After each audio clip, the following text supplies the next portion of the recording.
Okay, in today's video we're going to be actually working on a UniFi Protect system that I put in a number of years ago.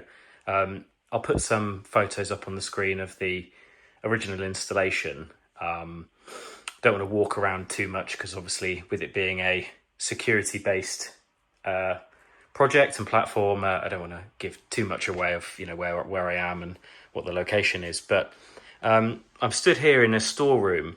And this storeroom is separate to the current building that hosts both the broadband internet connection, actually in this case via a 5G router, the network switch, which is the sort of central hub for all of the devices but also powers them, as well as the UniFi Protect. So there is an underground duct which comes through a service panel just behind this shelving, which runs a single Cat6 cable between the two buildings.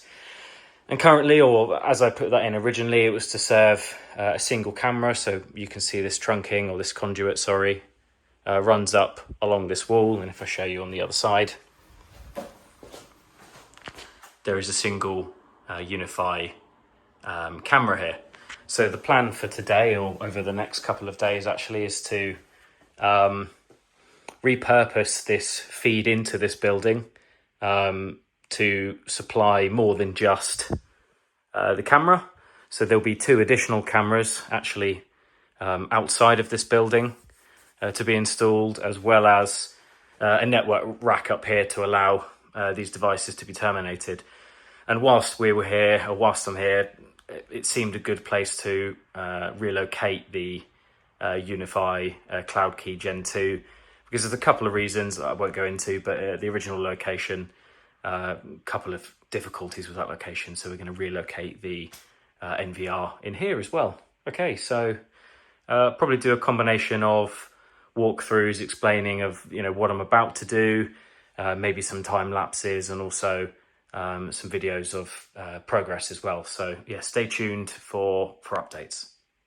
So one of the next immediate jobs is to replace the hard drive on this Cloud Key Gen 2.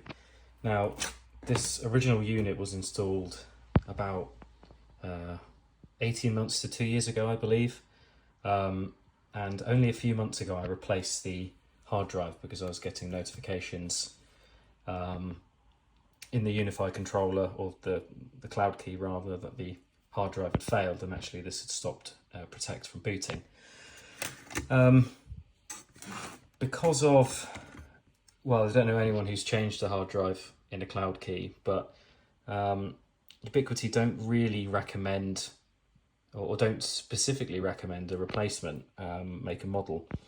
They're relatively vague actually on what it should be replaced with.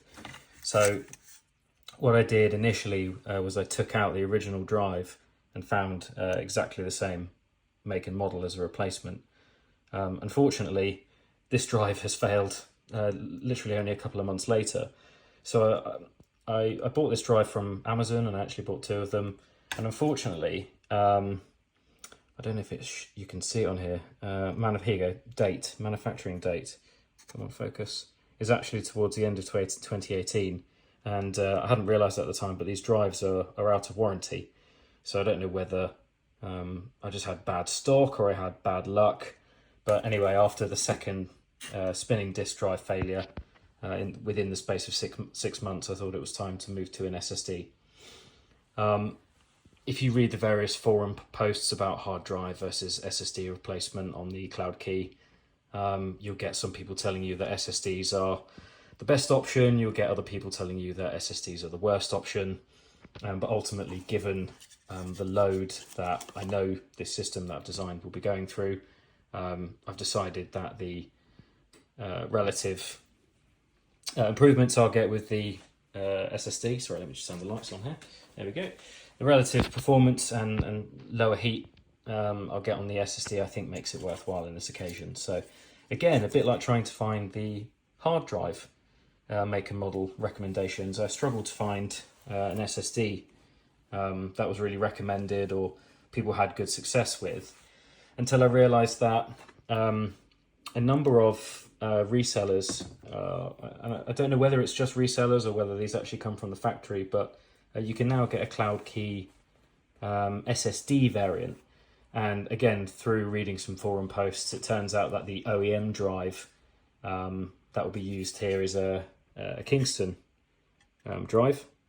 And this is actually, I think the forum post that mentioned this specified that support for this make and model had been added in a recent firmware version for the controller. So I'm going to swap this drive in now, get this unit plugged in over in the corner here. So this is the network in and out. Again, so I suppose in from the main building and out to that single camera. And I intentionally put this keystone here because there was, the idea that this could be extended in the future. So I'll unplug the camera temporarily and actually install the network switch just down here, plug the Cloud Key in with the new hard drive, let that all set up, and then in the meantime I can get to starting to locate the rack and modifying the conduit.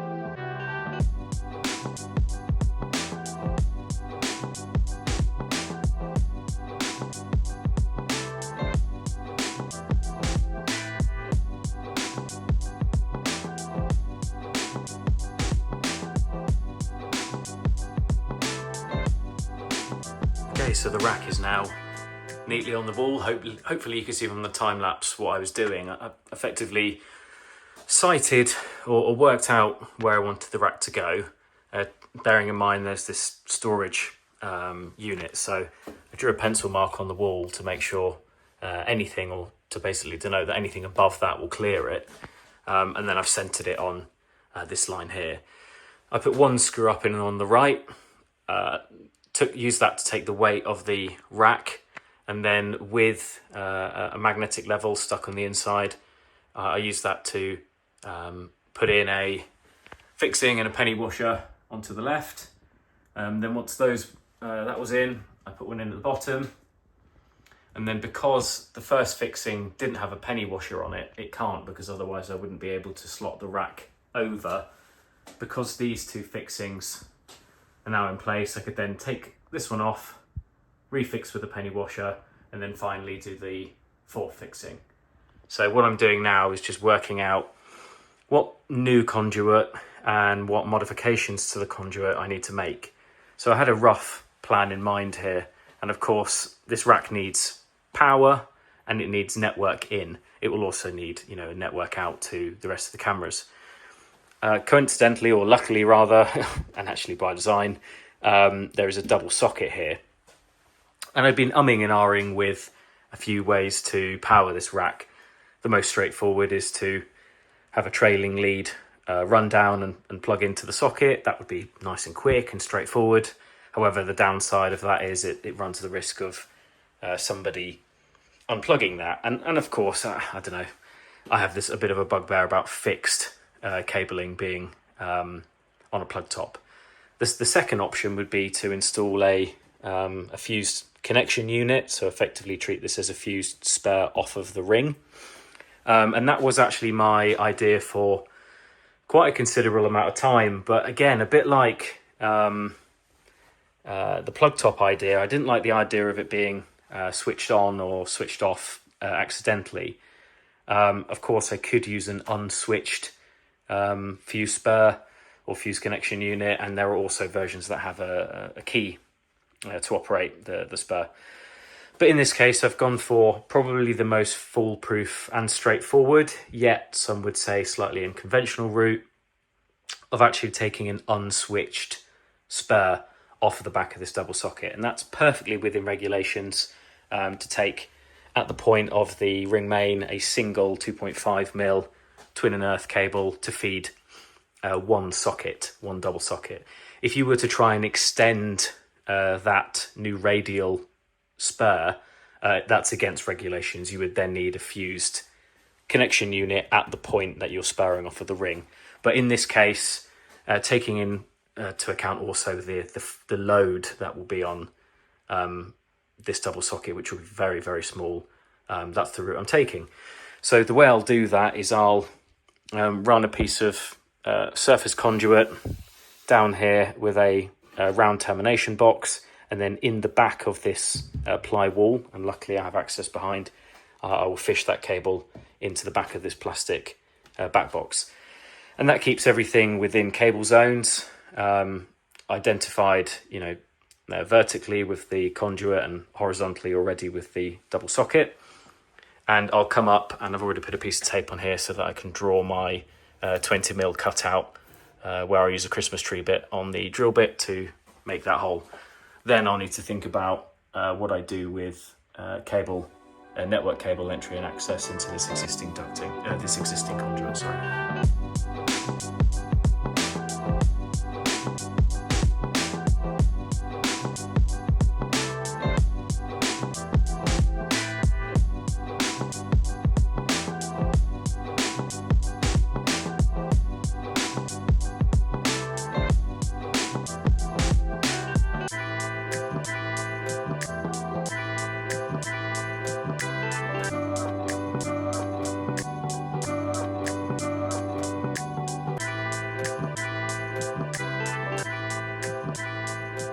So as you can probably tell, slight change of plan, and I was roughing in the conduit box, and let me show you what I'm talking about here.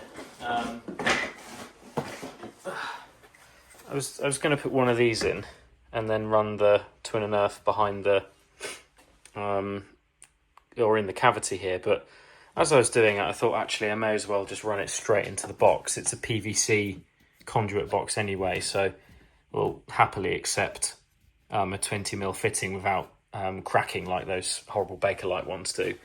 So I put a small bend in, a 90 bend in here, and I've run the conduit straight up into the cabinet. And I used a female coupler here so that I could screw in a Flexicon fitting, and I fitted one on the top as well so that the twin and earth is contained all the way through into the double socket. And all I had to do for the double socket was actually reused this fixing point on the other side as one of the fixings for the double, and then just punched through with a metal bit in the other corner to fix that directly through the cabinet and into the wall. So pretty happy with that. I think that looks quite elegant. The added benefit of doing it that way is the whole chassis is now earthed through those fixings that go through the rack as well. So I think that's quite neat and elegant. What I'm going to do now is work on adjusting this conduit to bring the feed up into the cabinet and reuse some of this to take the feeds back out to this camera and the other two cameras that will be put in place shortly. So I think I have a blank for this. So what I think I'll do is I'll put a blank on this whisker box, which I originally just put in to give me some space for this connection, and run this straight up, either on the left or on the right, whichever one kind of brings it equidistant or close enough into this side of the rack. So I'll do that now. Okay, so I've now completed the conduit for this part of the setup. So as I mentioned, I've now installed the conduit drop to go from the Cat6 feed into this building up into the rack. I've also reconfigured the conduit here with a sweeping bend in and along, and replaced this with a through box. So what I've got to do now is continue that through with a small 90 and then an end box to punch through to the other side of the wall. And this is actually an external wall where the two new cameras will be installed. So I think everybody's seen enough of conduit installations for the best part of this video. So I think we're going to wrap through this now, make a start on the outside conduit.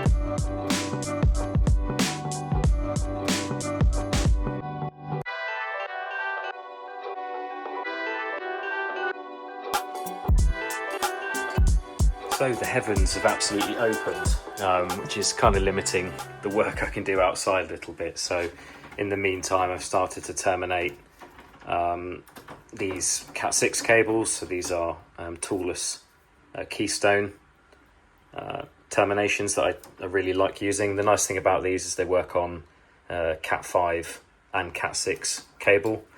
And I found these to be really reliable opposed to the traditional punch down style ones. So yeah, I've done these three. So this is the two cameras and also the feed down from here. So this is, as I said previously, the incoming network, and temporarily over the last few days I've had this just patched over to the switched with a patch cable. So what I'm going to do now is put a Cat6 RJ45 end on this, plug that in, and I can tidy this box up, and then at least the patching is largely done. I also the other day patched in this original camera again, so that's living up there and plugged in temporarily at the moment. But yeah, we'll get that done. A little bit of frustration. I have this Neembot label printer, which has been really reliable for me, and I use the longer labels to create cable flags to identify the cables, at least just whilst I'm wiring things up. But unfortunately, it's not, for some odd reason in the app, it's not identifying the spool of labels in there. So I've had to go the old-fashioned route and just hand write some scruffy notes on the top of these keystones. I mean, you won't see them, but that's the next best. So yeah, I'm going to keep going with these. I'm going to test these now. I will have to run outside and at least terminate the other ends and get these tested. But yes, making progress. And then the next part will be to start getting the cameras up. Okay, so this extension going up to the rack is now terminated using my trusty Nipex RJ45 crimper. And just a little top tip, when you've got to test a network termination, what I like to do is, again, it's probably less of a big deal when the cable is such a short run, but when you do have a longer run, what I like to do is I like to plug the remote side of the tester into the rack side and the powered end of the tester into whichever device is the end at which I'm terminating. So for example, this could be the end that I'm terminating the camera. What that allows me to do is test the cable. Fingers crossed we have good results here. Yep, perfect. And then what I can do is I can turn that off, unplug the connection, and because we have the remote end plugged in at the other end, this is not sending power. This is totally just a passive device. So, if I'm up a set of ladders or I'm in a difficult location, I can now plug the camera into this cable and be done with this end of the cable. Come back, remove this, and then plug this back into the switch. If you did it the other way and you left the tester on powered, you would run the risk of damaging whatever network device you plug in, because this is not a compliant Ethernet device. It's just sending 9 volts down the cable. In reality, it might be okay, but this is what I just like to do as a top tip to test my cable. Okay, so it's been raining for the last half an hour, 45 minutes or so, so I thought I'd actually just crack on with the final setup of the rack whilst still waiting for the weather to get a bit better. But yeah, as you can see, I've put this in. It's a relatively small 6U 300mm deep rack, so pretty efficient on space. And I've opted to install a small power distribution unit. These are very cheap, but it has the benefit of a surge protection device. And there's two main sources that come off this. There's firstly the power supply for the switch. So this is powering all of the cameras over PoE. It's receiving the LAN in from the main building, and it's also powering the cloud key. Then we've just got a small brush plate here just to tidy these mains cables up. We've got a rack mount for the cloud key. I'm just using that to cover the IP. And then we've got one of these keystone modules, keystone punch downs. I really like these because it allows you to be flexible and move around where you put them, and also I like the fact that there's holes in the front for additional airflow, especially if this were fully closed off on the front. Speaking of airflow, we have here via a small USB 5-volt power supply a case fan. So this is installed on this right fan outlet here, and actually this is serving as an air inlet, so this will suck air into the enclosure and then air will blow or exhaust out through the fins here and through the vents around, actually there aren't any on the sides here, but the vents around the rest of the enclosure. So this one at the top and these ones on the front, and actually you can see the fan there. I've installed this intentionally above the cloud key because these are known to get quite warm, although I have to say ever since replacing it with the solid state drive for a few days, it's now running much colder. Also off camera I installed a 100mm by 100mm heatsink with a heat pad on top of the cloud key, just to be super belt and braces. As you can see, the network switch at the moment is leaving a little bit to desire, and that's because I had bought a shelf to put on this second U here. However, unfortunately it's a bit too deep and it fouls with some of the cables in the back here. So for the time being, I'll put this on the bottom of the enclosure, and I'll buy a less deep shelf. And then finally, I also have a blanking plate to go on this first U here to tidy the whole thing up. I'm sure people will be asking, why didn't I just buy a rack mount switch? And there's a couple of reasons. The first one, budget. Even smaller PoE switches tend to be a bit more expensive than this model here, which I've had really, really good success with.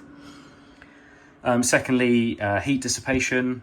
This is an enclosed room. There is a door, but the door is often not open, so I didn't want an extra device generating heat. And third, there was really no reason. This is such a small setup. 10 ports here is enough, and that still gives us some decent room for expansion. I'm sure in the comments a lot of people will be upset that I'm leaving these open and not putting blanks in. You can buy blanks to put in here, but I'm happy with this setup. I think it's functional and it works really well and has a good level of flexibility. All of these jacks that you'll see are the ones I terminated earlier, so these are the toolless keystones. The only exception to that rule is this one here for the NVR, or for the cloud key. I've just labeled NVR, and this is actually a pass-through RJ45. So from the network switch, the Cat6 cable connects through to here, and then on the other side of this is actually another Cat6 cable which is running into the back of the cloud key. So anyway, looks like the weather has cleared up a little bit now, so time to install the cameras.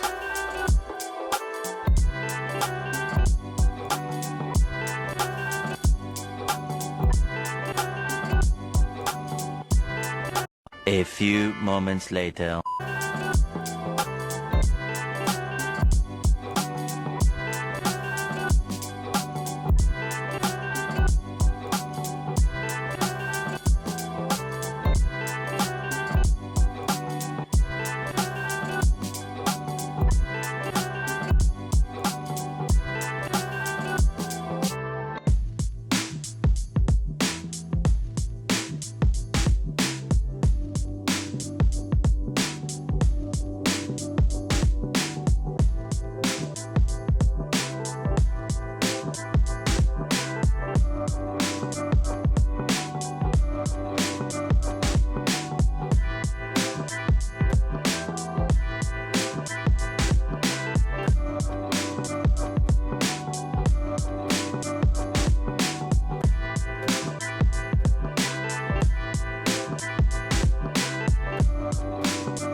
Dusted.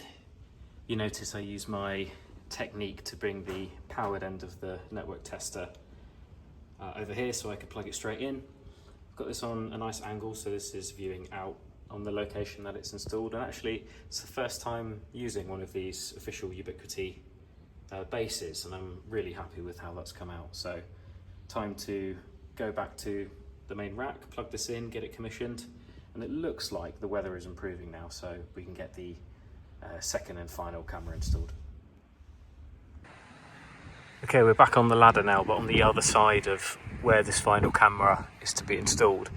And I've core cut a hole through larger than the Copex that I plan to run through. So the Cat 5 will go from this whisker box in the Copex and actually go into the centre of the pole. And I've put this combination of gland for the Copex, 20mm a bush, and stuffing gland here to try and reduce the amount of water that will go down here. So we may still get a little bit of ingress, but it's not such a big deal. I've also put a weep hole or drain hole on the end of the whisker box here. So what I'll do is terminate this. This will feed through the hole up into the J-pole, and then this small remaining piece will loop over and plug into the camera. I'm probably not going to film the rest of this just because I'm on ladders and it's a bit tricky, but what I'll do is I'll show you the final result. So we have the UniFi G5 bullet installed on the J-pole here with a rain cover. The bracket for the pole is mounted through the corrugated covering here and actually into the framework of the building. And I ended up terminating the plastic Copex into a 20mm stuffing gland at the bottom of the pole, so I could try and make that as neat as possible.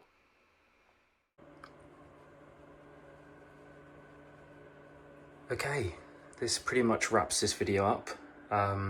Here's the final rack, and of course, like I said, need to still get a shelf for the network switch, but I'll pop and do that next time I'm here. So I hope you've enjoyed the video.